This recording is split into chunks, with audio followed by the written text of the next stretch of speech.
الحمد للہ رب العالمین والعاقبۃ للمتقین والصلاۃ والسلام علی اشرف الانبیاء والمرسلین اما بعد فاعوذ باللہ السمیع العلیم من الشیطان الرجیم من ہمزہ ونفخہ ونفثہ بسم اللہ الرحمن الرحیم واعبدوا اللہ ولا تشرکوا بہ شیئا وبالوالدین احسانا وبذی القربى والیتامى والمساکین والجار ذی القربى والجار الجنب والصاحب بالجنب وابن السبیل وما ملکت ایمانکم ان اللہ لا يحب من کان مختالا فخورا۔ ناظرین، میرا نام ہے قاری منیر احمد اور آپ دیکھ رہے ہیں باغی ٹی وی۔ باغی ٹی وی پر اسلامی پروگرام اللہ رب العزت کے قرآن مقدس سے، فرقان حمید سے پارہ نمبر 5 اور سورۃ النساء کی آیت نمبر 35 کی تلاوت آپ کے سامنے ابھی کی ہے۔ اللہ ذوالجلال والاکرام نے اس آیت کریمہ میں ارشاد فرمایا ہے، وَاعْبُدُوا اللَّهَ، اللہ کی عبادت کرو، وَلَا تُشْرِكُوا بِهِ شَيْئًا، اور اس کے ساتھ کسی کو اس کا شریک نہ بناؤ، وَبِالْوَالِدَيْنِ احسانا، اور والدین کے ساتھ اچھا سلوک کرو، وَبِذِي الْقُرْبَى، اور قریبی رشتہ داروں کے ساتھ، وَالْيَتَامَى، یتیموں کے ساتھ، والمساکین، اور مساکین کے ساتھ بھی، وابن السبیل، اور مسافروں اور مہمانوں کے ساتھ بھی اچھا سلوک کرو، وما ملکت ایمانکم، اور وہ لوگ جو تمہارے ماتحت ہیں، تمہارے نوکر، تمہارے غلام، ان کے ساتھ بھی۔ ان اللہ لا يحب من کان مختالا فخورا، بے شک اللہ تعالیٰ ہر اس شخص کو پسند نہیں کرتا جو فخر کرتا ہے، تکبر کرتا ہے اور شیخ خور بنتا ہے، اکڑ رکھتا ہے، گھمنڈ رکھتا ہے۔ آئیے ذرا اس قرآن مجید کی آیت کو، اس کی تفسیر میں جا کر ہم سمجھنے کی کوشش کرتے ہیں۔ اللہ ذوالجلال والاکرام نے حضرت انسان کو، یعنی ہم سب کو، اپنی عبادت کے لیے ہی پیدا فرمایا ہے۔ سورہ ذاریات میں ارشاد ربانی ہے، وَمَا خَلَقْتُ الْجِنَّ وَالْإِنسَ إِلَّا لِيَعْبُدُونِ، میں نے جنوں اور انسانوں کو صرف اپنی عبادت کے لیے ہی پیدا فرمایا ہے، اور یہ اللہ کی عبادت اس کا حق ہے۔ جیسا کہ بخاری کی حدیث میں سیدنا معاذ بن جبل رضی اللہ تعالیٰ عنہ کے ارشاد کے مطابق اللہ کے رسول صلی اللہ علیہ وآلہ وسلم کے پیچھے سوار ہیں، اور آپ پوچھتے ہیں، معاذ تو جانتا ہے کہ اللہ کو اس کے بندوں پر اور بندوں کا اس کے اللہ پر، بندوں کا اپنے رب پر کیا حق ہے؟ حضرت معاذ عرض کرتے ہیں، یا رسول اللہ صلی اللہ علیہ وسلم، اللہ اس کا رسول جانتا ہے۔ فرمایا، بندوں پر اللہ کا یہ حق ہے کہ اس کی عبادت کریں اور اس کے ساتھ کسی کو شریک نہ ٹھہرائیں، اور اللہ کے ذمے ہے جو اس کے ساتھ شرک نہ کریں، اس کی عبادت کریں، اللہ ان کو معاف کر کے جنت میں داخلہ عطا فرما دے۔ رسول اللہ صلی اللہ علیہ وسلم کے پاس ایک صحابی آیا، اس نے آ کے عرض کیا، یا رسول اللہ صلی اللہ علیہ وآلہ آلہ وصحبہ وسلم، ای الذنب اکبر عند اللہ، سب سے بڑا گناہ کیا ہے؟ آپ کے پوچھنے پر امام کائنات سرکار مدینہ محمد الرسول اللہ صلی اللہ علیہ وسلم نے ارشاد فرمایا، ان تدعو للہ ندا وہو خلقک، پوچھنے والے، سب سے بڑا گناہ یہ ہے کہ تو اللہ کے ساتھ اس کی مخلوق میں سے کسی کو اس کا شریک بنا کے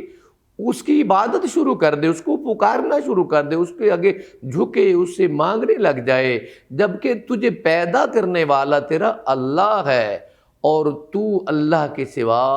غیروں کی عبادت کرنے والا بن جائے اور غیروں کو پکارنے والا بن جائے، یہ سب سے بڑا گناہ ہے، اس کو شرک کہا گیا ہے۔ تو اللہ نے عبادت کا حکم دیا اور شرک سے منع فرمایا۔ اللہ کی عبادت کے بعد کائنات میں سب سے بڑی نیکی اس قرآن کی آیت کے مطابق فرمایا، وَبِالْوَالِدَيْنِ احسانا، اپنے ماں باپ کے ساتھ نیکی کرنی ہے۔ ماں باپ کا حق ہے کہ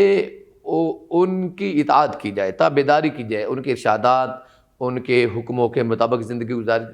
اور خندہ پیشانی کے ساتھ ان کے آگے جھک کے رہا جائے، دل میں ادب و احترام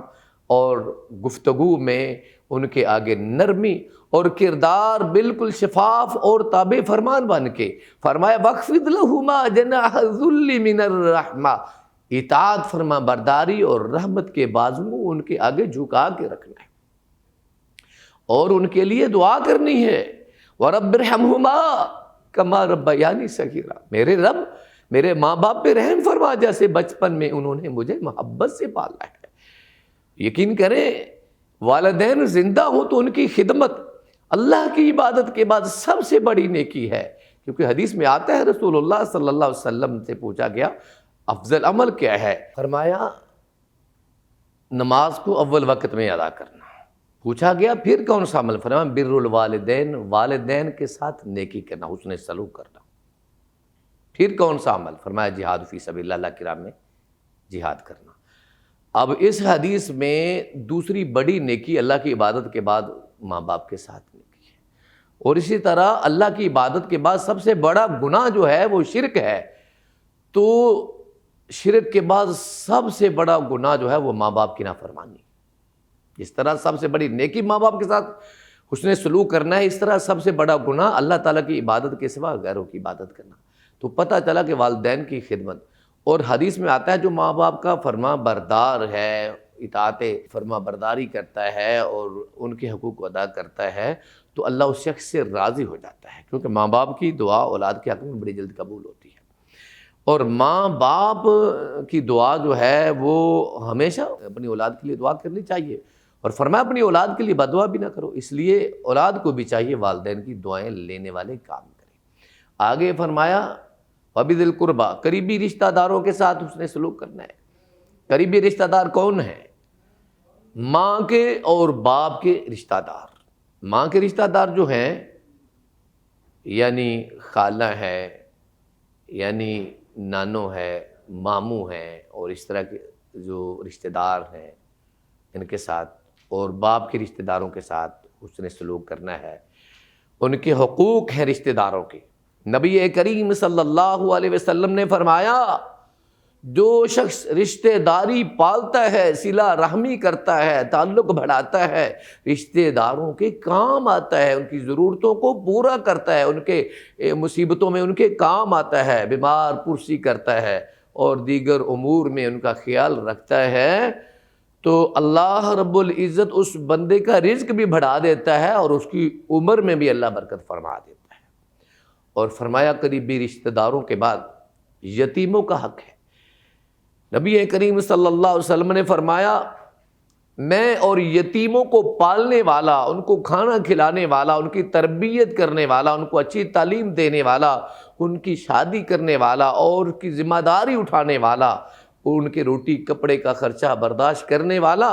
اس طرح جنت میں جائیں گے۔ اس کے بعد فرمایا مساکین کے ساتھ، اللہ کے نبی مسکینوں سے محبت کرتے،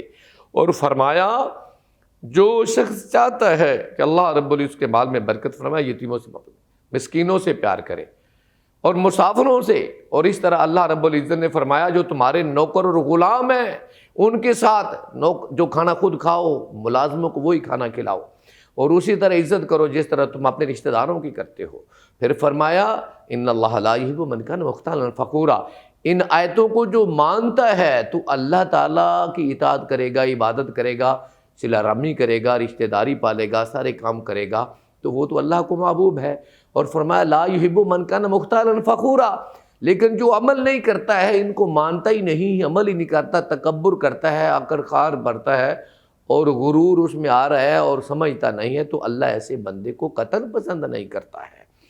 اس میں حقوق اللہ بھی ہو گئے اور حقوق الناس بھی ہو گئے۔ حقوق اللہ میں اللہ کی عبادت، حقوق الناس میں سب سے پہلے والدین ہیں، پھر قریبی رشتہ دار ہیں، پھر یتیم ہیں، پھر مساکین ہیں، غربا ہیں، غریب لوگ ہیں، بیوائیں ہیں، اور اس کے بعد پھر فرمایا وَبِذَارِ الْقُرْبَىٰ وَالْجَارِ الْجُنُبِ وَصَاحِبِ، ہمسایہ، اس کا ذکر رہ گیا۔ ہمسائے کے بارے میں رسول اللہ صلی اللہ علیہ وسلم نے ارشاد فرمایا اللہ کی قسم وہ بندہ مومن نہیں، اللہ کی قسم مومن نہیں۔ اللہ کی مومن کون؟ فرمایا جس کا رشتہ دار اس کی تکلیفوں سے محفوظ نہ ہو۔ سب سے زیادہ حق رشتہ داروں کے بعد ہمسائے کا ہے۔ وہ بندہ مومن ہے جو ہمسائے کا خیال رکھتا ہے اور خود بھی کھاتا ہے، ان کا بھی خیال رکھتا ہے۔ اللہ مجھے آپ کو اس پر عمل پیرا ہونے کی توفیق عطا فرمائے، آمین۔ السلام علیکم ورحمۃ اللہ وبرکاتہ۔